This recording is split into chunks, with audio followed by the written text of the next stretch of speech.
Manny Pacquiao makes history once again, this time becoming the oldest welterweight champion of all time with a 12-round split decision victory over the previously unbeaten Keith Thurman.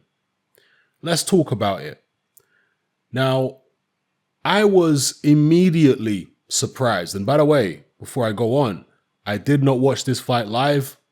I watched it the day after in the cold light of day. And I was immediately surprised to see the tactics Keith Thurman employed from the opening bell, because I had expected Keith Thurman to move around against Manny Pacquiao, to not stand in front of him. Because if you look at Manny Pacquiao's history throughout his career, he's a threshing machine. If you walk towards Pacquiao and you're in his wheelhouse, he's going to damage you. And even though he's 40 years old now and he can't sustain the work rate that he could in his prime, he's still much faster of hand than Keith Thurman or most welterweights out there. So the last thing you want to do is stand in front of Manny Pacquiao, particularly early in a fight when he's fresh. You don't want to do that. Inexplicably, that's exactly what Keith Thurman chose to do. I thought that was a bizarre tactical choice. Lennox Lewis felt the same. Lewis immediately in the first round in the commentary team was saying he didn't expect Keith Thurman to be standing in front of Pacquiao. He thought he'd be giving him movement. I don't personally know what Joe Goosen was smoking, because he seemed to think that that was the best way to fight Manny Pacquiao. I think it was a terrible tactical mistake on behalf of Keith Thurman, and I have to assume his trainer Dan Birmingham as well. This is how they must have strategized for this fight, to just overpower Manny Pacquiao. All the people, or most of the people who have beaten Pacquiao, didn't beat him by standing in front of him. Even when Mayweather fought Pacquiao, and I know, Mayweather and Pacquiao are around a similar age, Mayweather didn't stand in front of him, and Mayweather does stand in front of some people, right? He stood in front of Shane Mosley, and Mosley's a good puncher, but he understood that with Pacquiao's hand speed and his combination punching ability, the last thing you want to do is be squaring up your shoulders and standing in the pocket with Pacquiao. He's very fast, he's explosive, he can damage you with them combinations. You do not want to allow that to happen. Keith Thurman just walked right into Manny Pacquiao's wheelhouse. Bizarre tactics. And he paid for it, because at the end of the first round, he got dropped when he was actually backpedaling with his hands down. Okay? You don't want to be backpedaling when your hands down. It wasn't a particularly concussive knockdown that Thurman suffered at the end of the first round. It was just, defensive lapse while he was moving backwards. Pacquiao caught him with a right hook. It was a flash knockdown. It looked more dramatic than it actually was. It was a legit knockdown, but it looked more dramatic than it actually was. Keith Thurman wasn't really hurt. He got up, he kind of smiled and, saw out the round. But again, he didn't learn his lesson from the shots he took in the first round. It just got worse and worse for Keith Thurman, at least through the first half of the fight, where he just kept pressing forward in a really crude fashion, just trying to overpower Manny Pacquiao. And Pacquiao was happy to oblige him, picking him off with combinations. He had the faster hands. He was the sharper guy. And he was, I don't want to say he was looking like vintage Pacquiao, because he certainly wasn't. If this had been vintage Pacquiao, Keith Thurman would have never gone the distance. He would have never have gone the distance. Keith Thurman would have been cut to shreds by a prime Manny Pacquiao in there if he fought like that. In fact, Keith Thurman probably just wrote the blueprint of how exactly not to fight Manny Pacquiao.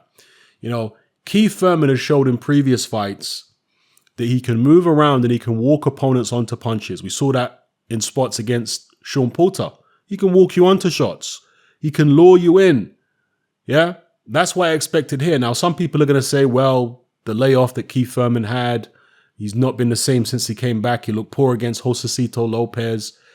In the Josecito Lopez fight, he got hurt in one of the rounds. But for the rest of the fight, it was all Keith Thurman. And he showed in that fight that he could still move. So I don't, take this excuse that some people are coming out with that Thurman is not the same as he used to be. Do I think he's 100% at the top of his game at the moment? Maybe not, but I don't think he's that far off, to be honest with you. Yeah. I just think that he got his tactics horribly, horribly wrong. That's what I think. That's just him and Dan Berman. I do not know what they were thinking, trying to go in there and just crudely overpower Manny Pacquiao. You have to be a bit more respectful of Pacquiao's offense than that. And you have to be a bit more respectful of his ability, his boxing ability. Yeah, his cleverness, because yes, he's been outfoxed by Mayweather and, Marquez and stuff like that. But you don't get to be however many fights Pacquiao's in now. Is it like 70 fights nearly? You don't get to be 70 fights in and fight all the great fighters Pacquiao has fought without learning a trick or two. He's a veteran. He's wily. He's cagey, Pacquiao. He's a lot more shrewd now and a lot more of a fox in terms of being wily and cagey than he was 15 years ago. Thurman should have known that. He should have respected that. But maybe that's the issue. Maybe Thurman did come into this fight far too arrogant, talking about knocking Pacquiao out and doing this, that, and the other. He got embarrassed. Let's be real. Keith Thurman got embarrassed in there. Now, as the fight progressed, Keith Thurman did start to have more success. Pacquiao was slowing down because he is a 40-year-old man. He can't keep up the same work rate as he could in his prime.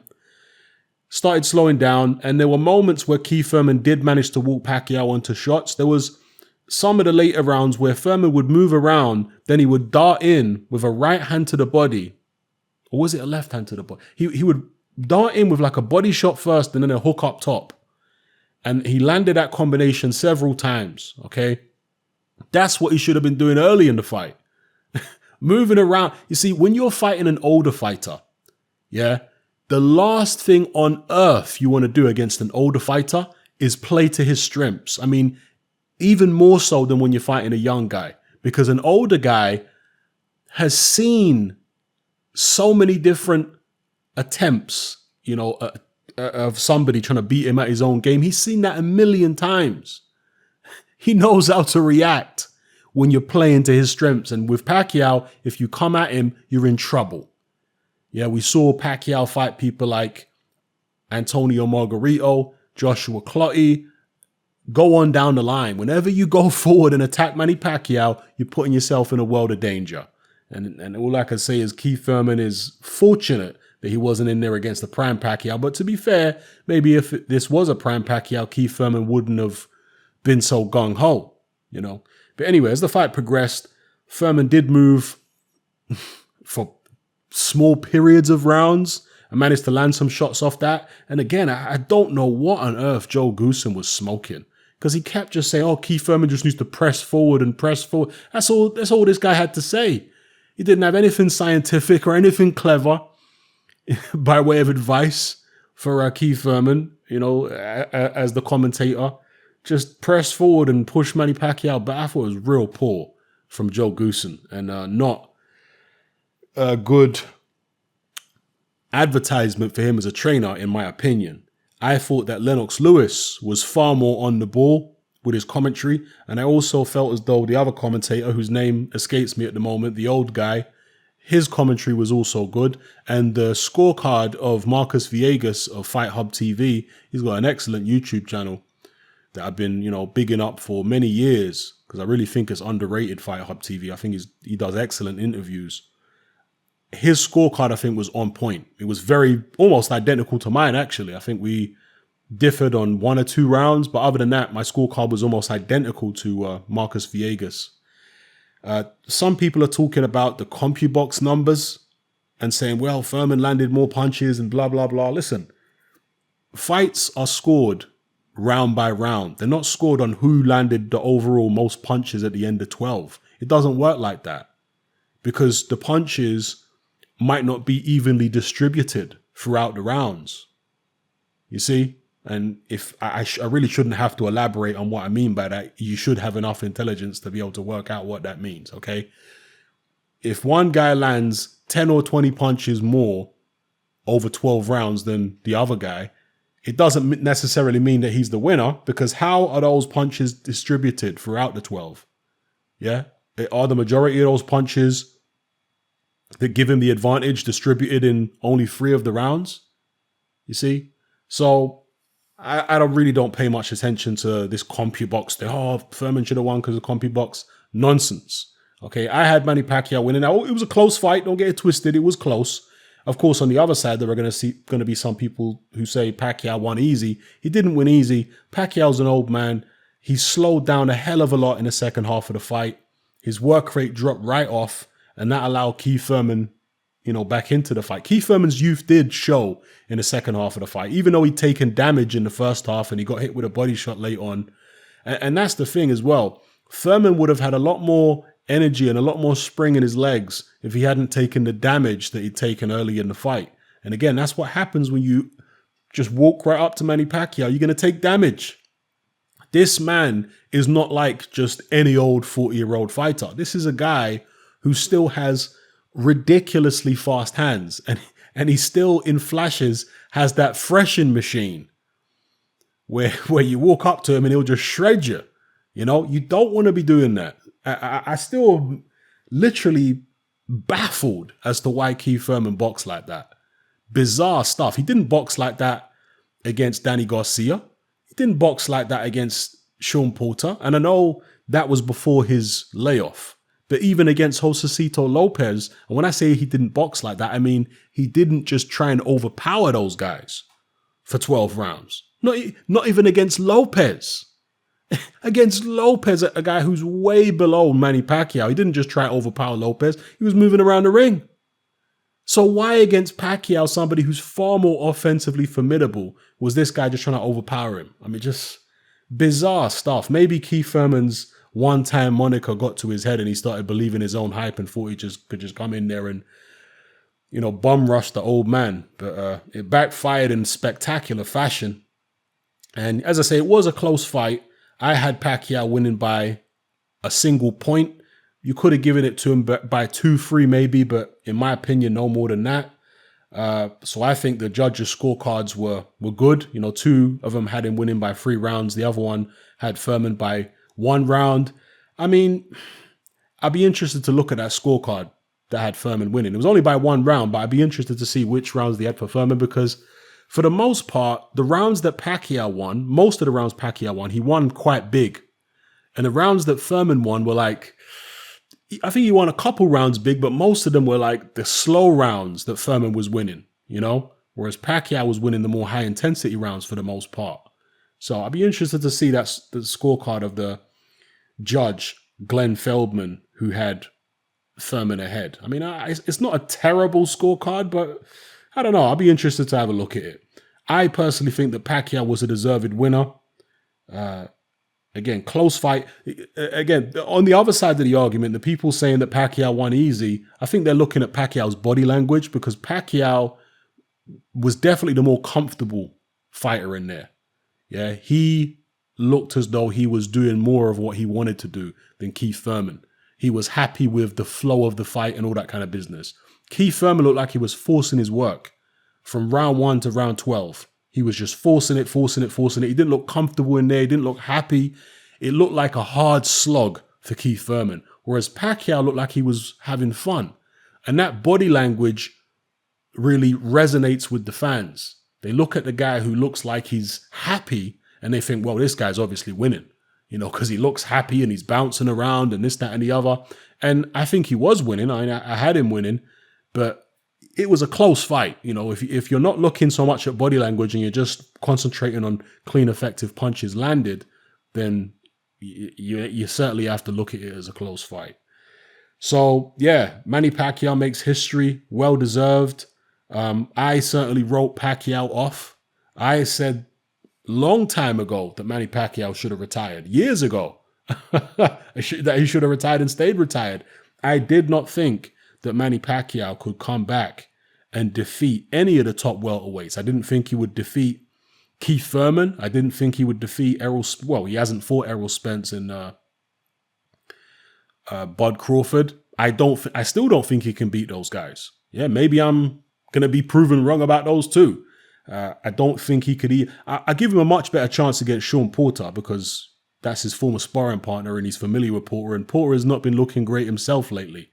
And stylistically, that might match up for Pacquiao a bit better. But then again, I suspect Porter will probably use his legs more than Thurman did. You know, Porter knows Pacquiao, so maybe he's not going to make the same mistakes that Thurman made. But the point I'm making is I did not expect Pacquiao to be beating any of the top welterweights. Even though Thurman didn't look good against Lopez, I thought that fight would have, helped Thurman shake some cobwebs off and he would have come back and beat Manny Pacquiao on points, which was what my prediction was a Keith Thurman victory over Pacquiao on points. I did not envisage it being such a punishing fight for Keith. I thought maybe Thurman would win it by at least 2 or 3 rounds on the scorecards. That's what I felt. But no, Keith Thurman actually lost by 2 or 3 rounds on 2 of the judges' scorecards, and I think on many of the fans' scorecards, they probably had it 2 or 3 rounds to Manny Pacquiao, the deserved winner. And yeah, he makes history. Really a humiliation for Keith Thurman, an embarrassment, because he talked himself up so much. He said he was going to knock out the old man. You had Floyd Mayweather ringside, and, Keith Thurman tried to sell himself as the successor to Floyd Mayweather. Well, there's none of that anymore. There's none of that anymore. Errol Spence and particularly Bud Crawford will be looking at Keith Thurman and shaking their head. That's what they'll be doing. Because there is no way on earth, at least in my mind anyway, that Bud Crawford would try and fight Pacquiao like that. Even Errol Spence, in my mind, is not going to try and fight Pacquiao like that. Errol Spence is going to use his height and reach. He doesn't have as good a legs as Thurman, but he can use his height and reach well. We saw that against Mikey Garcia. Bud Crawford has got great legs. He can move around for 12 rounds constantly like Thurman. And I think he would emulate the kind of tactics Mayweather used against Pacquiao and defeat him in similar fashion. Yeah.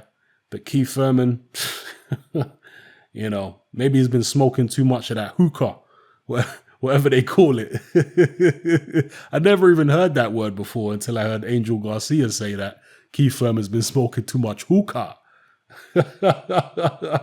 It says that Thurman's out there in the, I'm guessing hookah is like shisha, right? So Thurman's been out there in them shisha bars, smoking and what have you. And he claims that he placed bets on himself to knock Pacquiao out and whatnot. So yeah, I think Keith Thurman's arrogance backfired on him, underestimated the old man, and paid the price. And let's be fair, I underestimated the old man too, but I also overestimated Keith Thurman's wisdom because I did not think he would be foolish enough to box the way that he did. just walk straight forward in straight lines with your hands up, just real crude. Yeah, I overestimated Keith Thurman there. I thought he was smarter than that. So yeah, great victory for Manny Pacquiao, makes history. And now they are surely looking to match him up against the winner of Errol Spence versus Sean Porter. And I expect the winner of that to be Errol Spence. I know some people are saying, PACMAN, you're going to be wrong again. Sean Porter's going to upset Errol Spence. I personally don't think so. I mean, we'll see. It's just an opinion. My opinion could be wrong. Your opinion could be wrong. Our opinions don't matter. It's what takes place in the ring. That's where the truth is revealed. In the ring. But the way I see it in my head, Errol Spence is going to defeat Sean Porter. And then they're going to try and match Manny Pacquiao against Errol Spence, really in a passing of the torch fight. That's how they're going to try to set it up, because Errol Spence really is seen as the man in the PBC stable at welterweight. I know Keith Thurman tried to hold on to that particular unofficial title as being the man in the division, but Errol Spence has been more relevant because Keith Thurman's had the layoff and, he only came back with a Lopez fight. So to me, Errol Spence was the more relevant guy and he was the more dangerous guy at this point in time. And I always felt that Errol Spence would beat Keith. The only person at welterweight that I ever felt like Errol Spence could potentially lose to is Crawford. Everybody else, I feel like Errol Spence beats. I feel like Errol Spence beats, and I've been saying this for years, I feel like Errol Spence beats Keith Thurman. even before Thurman lost to Pacquiao, I was saying he beats Thurman. I was saying Errol Spence beats Sean Porter. Errol Spence beats Garcia. Errol Spence beats all these guys. It's just Bud Crawford that I'm not sure about. Yeah, that's the fight right there. It's really a shame that there's this cold war between Al Heyman and Bob Arum where it seems we can't make that fight, you know, or it seems as though Al Heyman doesn't want to put his fighters in with Bud Crawford, with Bob Arum's guy. Real shame. But among the PBC stable, we're going to find out who the best is sometime over the next 12 months, I'm assuming, when they put the winner of Errol Spence, Sean Porter in against Manny Pacquiao. And I would pick either guy over Pacquiao, to be honest. I know some people are saying I'm making the same mistake twice, but I don't think either one of those guys is going to be as foolish as Keith Thurman. They're going to learn from what Thurman did wrong. They're going to learn from the humiliation that Thurman just had and say, what kind of tactics was he using? Sean Porter having sparred Pacquiao, you know, he's going to know his strengths and weaknesses. And Errol Spence, he's not going to want to be embarrassed like Keith Thurman. He's going to look at what Mayweather did and say, okay, I'm not Mayweather, but I can take certain elements of Mayweather's tactics and implement them for myself. I mean, that's what Tim Bradley did, right? In the first Pacquiao fight. Now, don't get it twisted. I thought Pacquiao won the first Bradley fight. But be that as it may, or even when Tim Bradley fought Marquez, you know, Tim Bradley took Mayweather tactics and tried to implement. Well, of course, Mayweather hadn't fought Pacquiao by the time the first Bradley fight happened. But still, Bradley tried to stick and move against Pacquiao, and he certainly tried the Mayweather tactics against Marquez. Without being Mayweather himself, he understood that there were certain things Mayweather did that he could emulate against Marquez and be successful.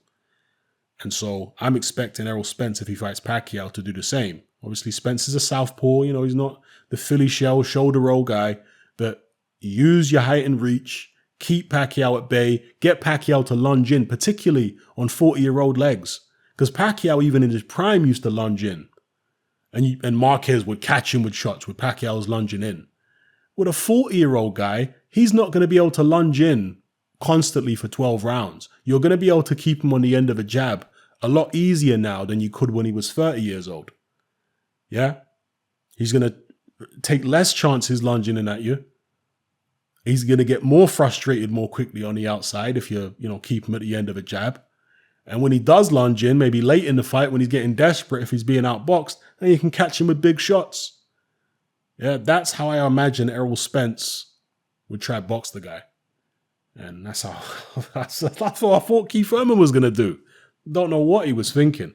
Anyway, let me know what you guys think in the comment section below about this historic win for Manny Pacquiao. And, let me not just make this about Keith Thurman's horrific tactics, but let's also make this about Manny Pacquiao's fantastic and historical victory. People are talking about if Pacquiao manages to, beat some of the other top welterweights, will he be up there with the greatest fighters of all time? Pacquiao's already up there with the greatest fighters of all time. Yeah. It's the resume that he's got, the people that he's beat. Yeah, he's lost a few times. Most of the greats have lost. Roberto Duran lost plenty of fights. Yes, Tommy Hearns lost fights. Sugar Ray Robinson lost fights. Muhammad Ali lost fights. So Manny Pacquiao's already up there with the greatest of all time. Look how many weight divisions this guy's won world titles in. Yeah, I know it's not quite the same as Henry Armstrong and stuff like that, because in them days there was only one champion per division and there was less divisions. But still, certainly in modern times, the past few decades, what Manny Pacquiao has done is absolutely phenomenal. So this is yet another feather in his cap in the long list of fantastic achievements for this man. So hats off to Manny Pacquiao, props to him, world champion all over again at the age of 40. He must be absolutely delighted, and the people of the Philippines who have given him tremendous support from the very beginning will also be delighted. So yeah, definitely big up Manny Pacquiao. And maybe I'm wrong. Maybe I'm underestimating him again. Maybe I'm overestimating Spence and Porter. Maybe he's going to beat one of them too. We'll see. Let me know what you guys think in the comments. I'm out. Join me on Patreon. I upload a minimum of 2 podcasts every single week, covering a wide variety of controversial topics, as well as live stream Q&A sessions. Take a look on screen right now at some of the podcasts I've produced so far. For just $3 a month, the equivalent of about £2 a month, you get access to all my new podcasts and my entire back catalogue of past podcasts, including my popular Confessions of a Nightclub Bouncer series. You can listen on your computer or on your smartphone or tablet by downloading the Patreon app from the Google Play Store or the App Store for free. The Patreon app also allows you to download each podcast in MP3. For less than the price of a cup of coffee, you get access to dozens of hours of exclusive content. It's easy to sign up, there's no contract, and you can cancel at any time. So come and join our community of free and critical thinkers by signing up with me here on Patreon today.